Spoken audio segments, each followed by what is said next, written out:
Hello, my name is Zenzale. Welcome to my channel, Zen Aesthetic.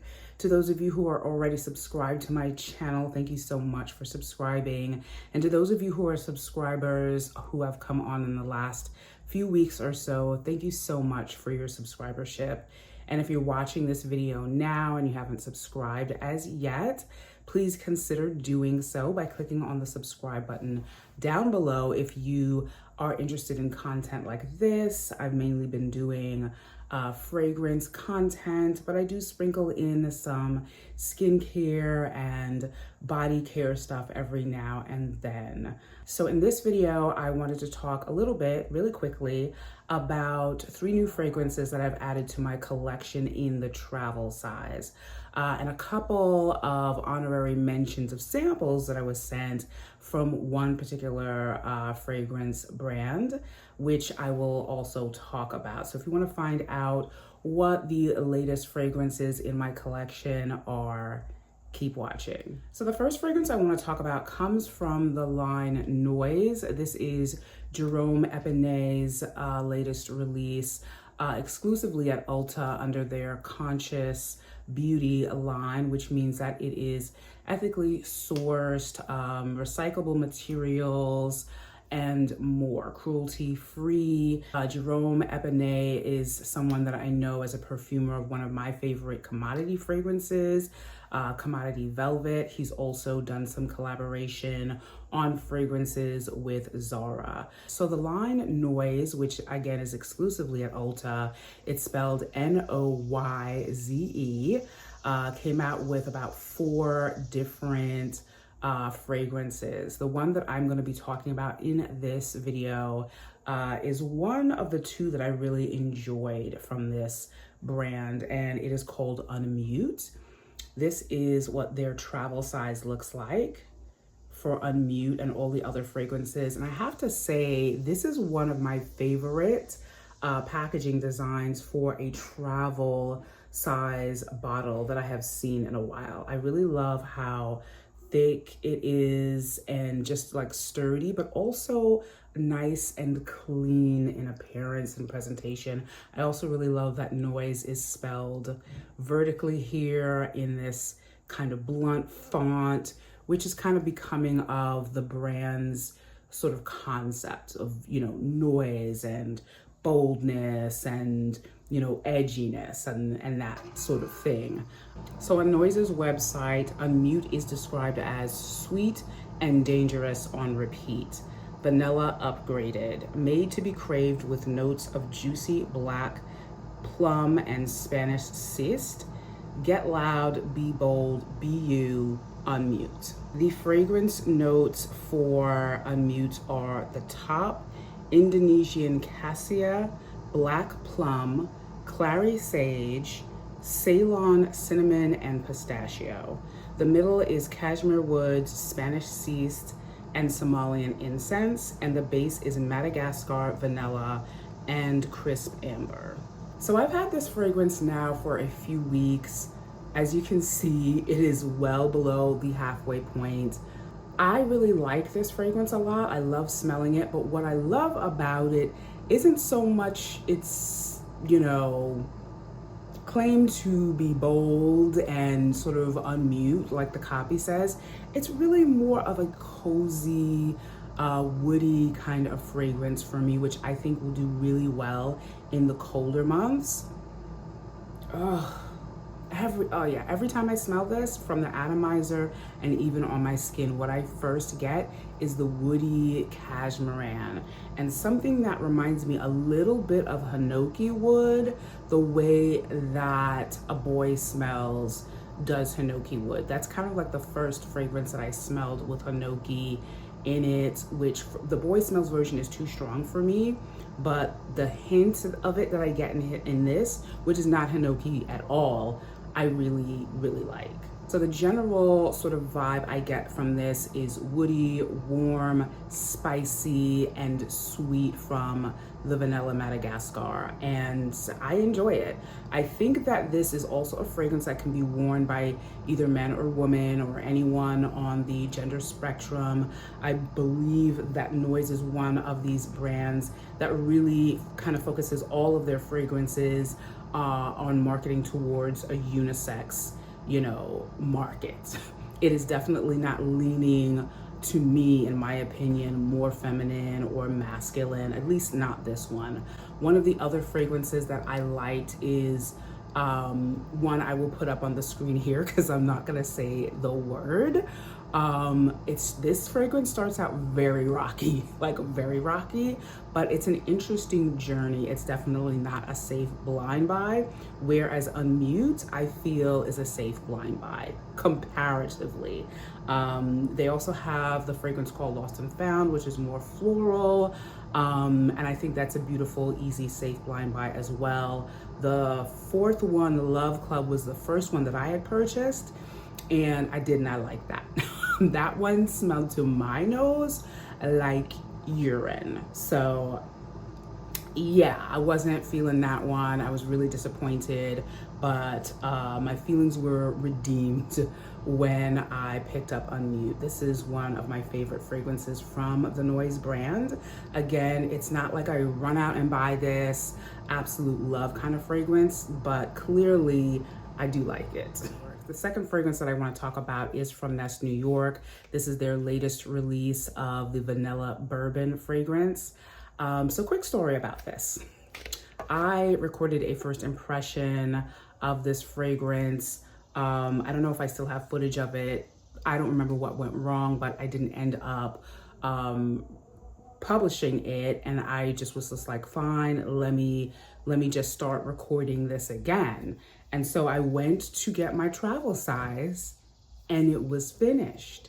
It was done. So this is my first travel size of the Nest New York Vanilla Bourbon fragrance. After I had recorded my first impression, I put it on the shelf. I did as I usually do. I've had this for just about the same amount of time as I've had the fragrance from Noyze. I would come in, I would sniff it, I would spray it, I would enjoy it, I would think about how I felt about it.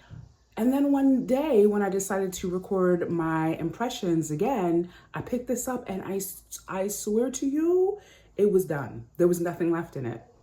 So that alone probably could tell you a little bit about how I feel about this fragrance.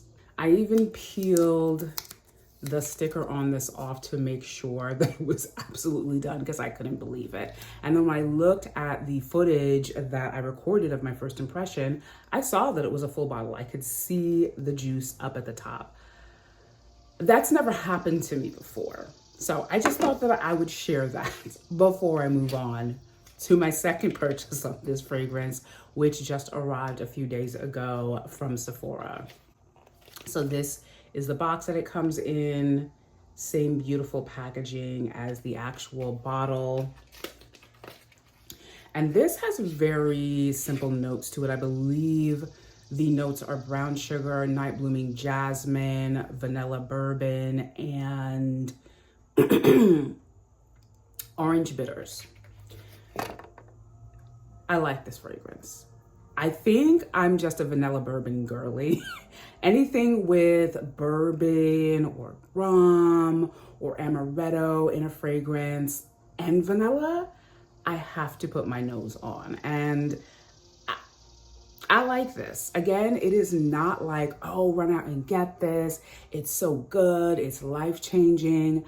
I enjoy this fragrance. So when I first smell this, I smell that bourbon and vanilla together, like immediately. And then when I spray it on my skin, for instance, I start to pick up the other notes, the night blooming jasmine, the brown sugar, the orange bitters a little bit. But the vanilla bourbon is pretty much out there on the top. I'm gonna spray this on me right now. Oh, I really like this though. And I feel like it's not a fragrance that everyone is going to love for some reason. I just feel like it's a fragrance that I kind of like it's not perfectly done, but what is done that I like, I really like. So on Fragrantica, it says Vanilla Bourbon Eau de Perfume by Nest New York is an enticing, warm, gourmand fragrance. It conjures the pleasure of unhurried indulgences with the sumptuous scent of vanilla bourbon absolute, a sophisticated blend of orange bitters and rich brown sugar, and an inviting trail of night blooming jasmine and soft musk. Now the soft musk I also pick up on as well. I think this is also really beautifully done. This is another fragrance that I feel would be really good for the winter and fall, autumn months. This is one of the first fragrances that I've smelled recently that is just really making me long for cooler weather just to smell something like this. I just somehow vanilla bourbon just makes me think of coziness in the cold. I think that it is about 75 to 80% like worth putting your nose on if you are a vanilla lover and if you like boozy fragrances.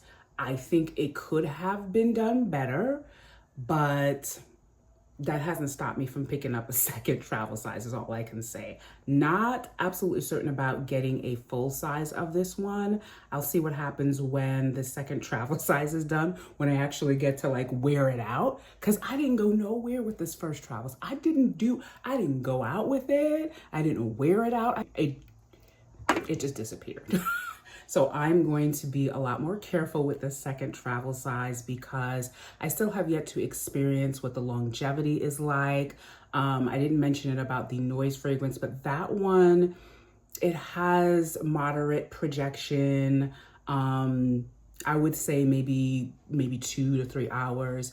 This one, the vanilla bourbon one, I want to say maybe around the same, but I still need to like wear it out and see how it does just, you know, during like a work day or an outing or something like that. I would say if you like Nest New York fragrances and you're a vanilla lover and you don't mind a touch of bourbon in your fragrance or just booziness in your fragrances, this one is at least worth putting your nose on. I believe that this is out in most Sephora, so you can definitely spray it on a tester or spray it on your skin before you commit to purchasing.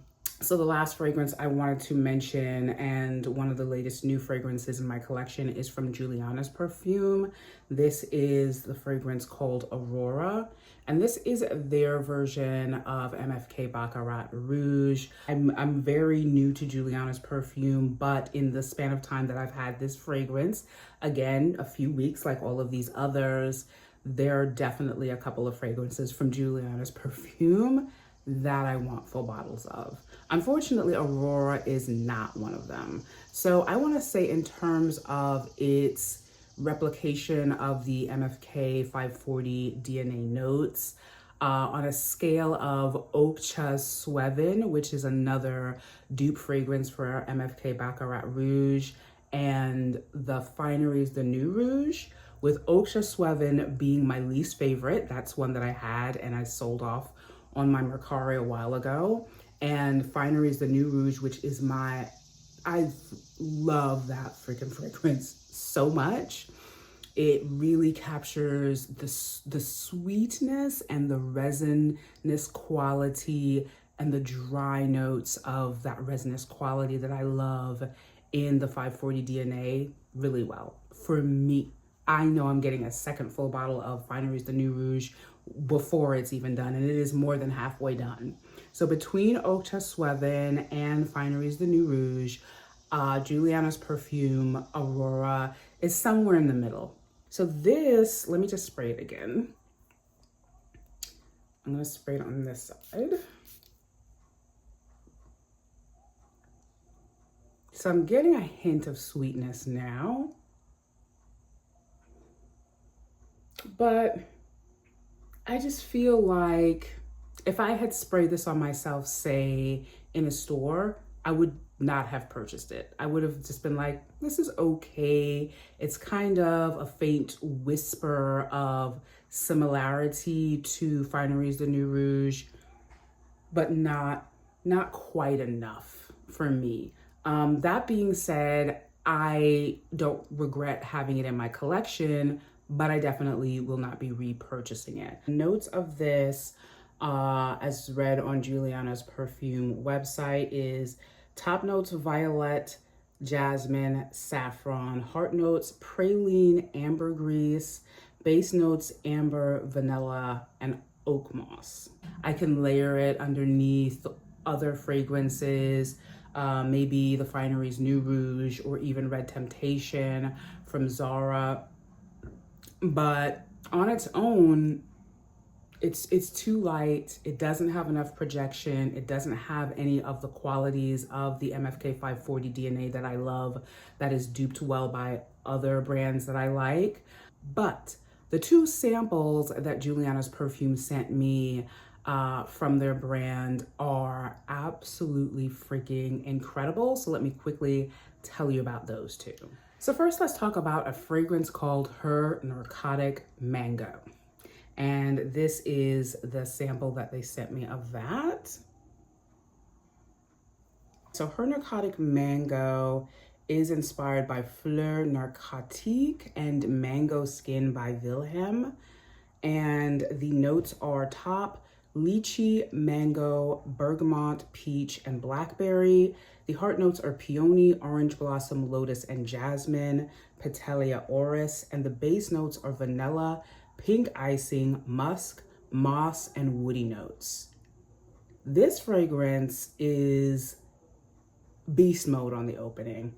It takes center stage. It is not no wallflower fragrance. It packs a punch of mango in it. And as a mango lover, a lover of all things mango, I absolutely approve of this fragrance. It is so freaking beautiful. It's powerful. It's woody.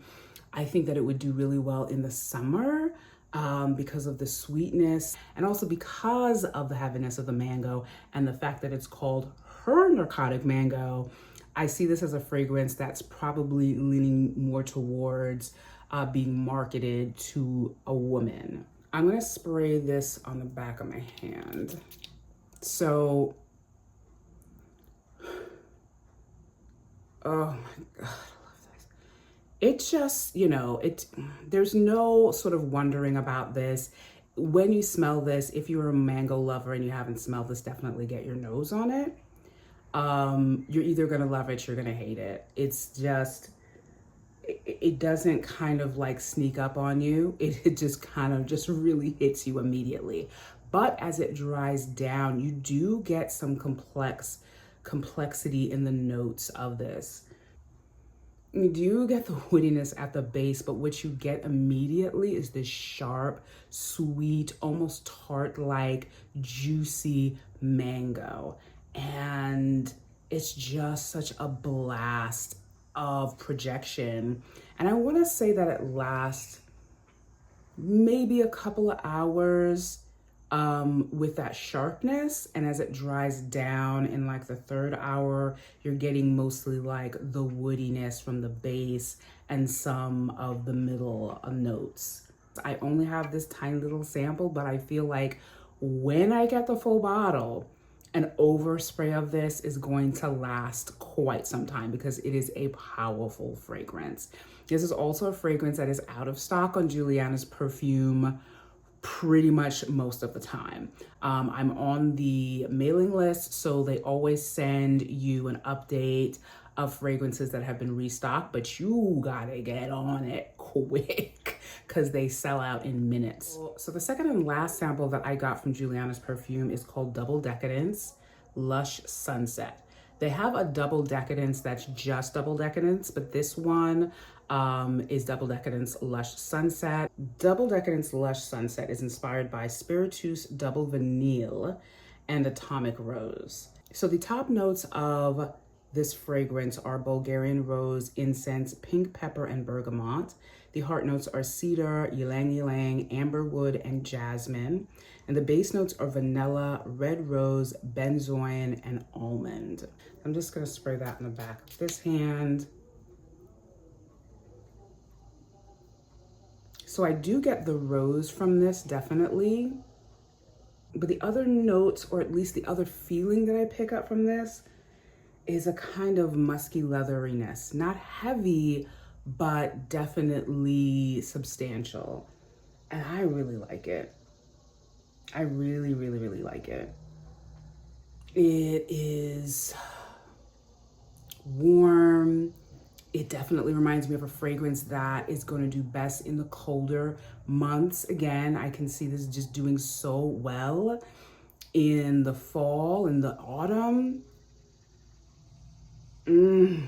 Yeah, and it just comes through more. The more it dries down on my hand, the more of that leatheriness, that classy, upscale, elevated kind of leathery note comes through.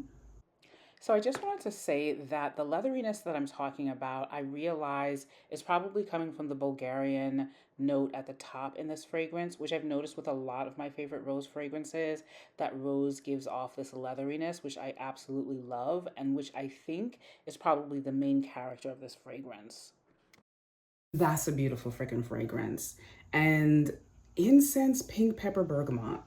I mean, bergamot, yes, I definitely picked that up at the top. The amberwood, I get ylang ylang a little bit, but not too annoying.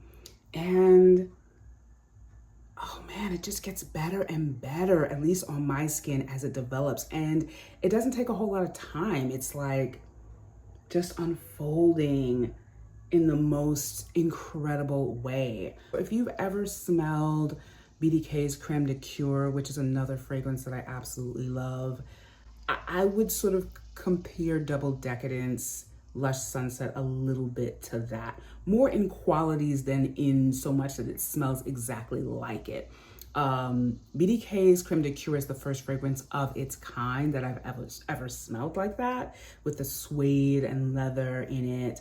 And this is the second for me. This has definitely got more brightness in it. Whereas I feel Creme de Cure is more, it's more masculine. This is more feminine. Both fragrances I think can be worn by any gender, but this one I think is more leaning towards a feminine kind of market. Either way, I freaking love it. Want a full bottle of it. It is also sold out most of the time, so I just really gotta be on the watch for the Friday restocks from Julianna's Perfume, because it's a small brand. They bottle everything in-house, so the distribution is really limited. So yeah, I really love these two fragrance samples from Julianna's Perfume. Aurora, even though it was not a hit for me, I love that I was exposed to these other two fragrances from Julianna's Perfume, and I absolutely intend, if I can get my hands on either one of these two or both, it's going to happen. So that is it for my video about the latest new travel size fragrances in my collection. Let me know in the comment section down below if you've tried any of these three fragrances out yourself and what you thought about them. Let me know if you've heard of Julianna's Perfume, if you've tried out any of these fragrances as well and what you thought, or if you were interested in trying out any of these three fragrances. As always, please remember to like, share, and subscribe to my channel if you aren't already and you enjoy content like this. Please also remember to click on the thumbs up button if you like this video, because it really helps my channel to grow. And I just want to say with deep gratitude how much I appreciate the likes and subscribes that I have gotten so far. Keep it up. I really, really, really appreciate it. And I hope to see you in my next video soon. Bye.